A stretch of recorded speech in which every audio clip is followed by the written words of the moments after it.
Assalamualaikum warahmatullahi wabarakatuh.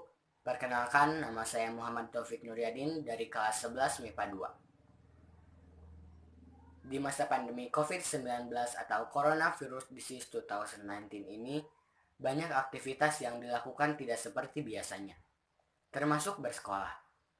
Kali ini, kegiatan belajar mengajar dilakukan secara daring. Tak jarang, pembelajaran ini malah berujung kebosanan.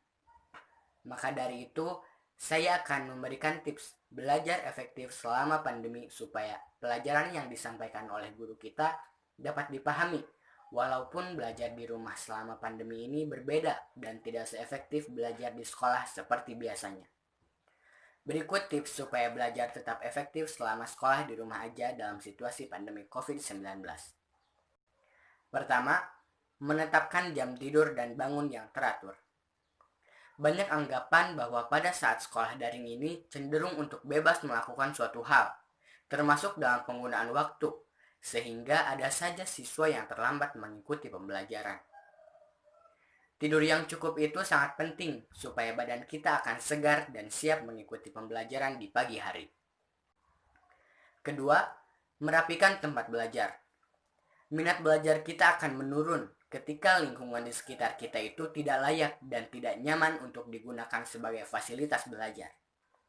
Sebaliknya, ketika lingkungan di sekeliling kita tertata, rapi, estetik, dan enak dipandang, maka minat belajar kita akan bertambah. Maka dari itu, rajinlah untuk merapikan tempat belajar supaya menambah semangat kita dalam melakukan pembelajaran di masa pandemi ini. Ketiga, lakukan pembelajaran senyaman mungkin. Tingkatan nyamannya seseorang dalam belajar itu tentu berbeda-beda. Ada yang nyaman sambil mendengarkan musik, ngemil, dan lain-lain.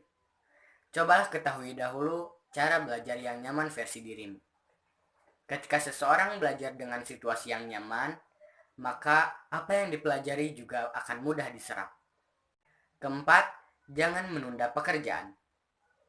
Kemungkinan besar orang-orang menganggap sepele pada suatu pekerjaan, lalu lebih memilih bersantai terlebih dahulu dan melakukannya di lain waktu. Namun, orang-orang juga cenderung untuk malas melakukan suatu pekerjaan setelah berbagai pekerjaan yang ditunda tersebut menumpuk. Jadi, janganlah menunda pekerjaan sebelum kita mendapatkan banyak pekerjaan dan malas melakukannya. Yang kelima, aktif mencari bahan belajar dari sumber lain.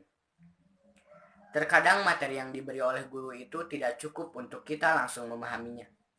Maka dari itu, alangkah baiknya kita untuk menambah pengetahuan kita dengan mencari materi-materi atau hal lainnya pada sumber lain seperti buku, majalah, koran, internet, sosial media, atau lain sebagainya yang bermanfaat pada pembelajaran kita. Yang terakhir, jauhkan diri dari segala hal yang mengganggu pembelajaran. Belajar di rumah ini tentunya banyak sekali kekurangan.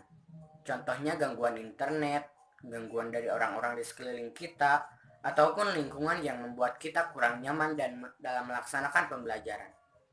Maka, cobalah kita untuk menjauhkan diri dari hal-hal tersebut supaya pembelajaran kita dapat diserap dengan mudah. Dengan tips-tips yang diberikan, cobalah untuk aplikasikan pada kegiatan sehari-harimu. Ketika kita melakukan pembelajaran dengan teratur dan nyaman, maka kita juga akan senang melakukannya sehingga kita mudah memahami setiap materi yang diberikan oleh guru kita. Sekian yang dapat saya sampaikan, semoga bermanfaat, tetap semangat dan sehat selalu. Wassalamualaikum warahmatullahi wabarakatuh.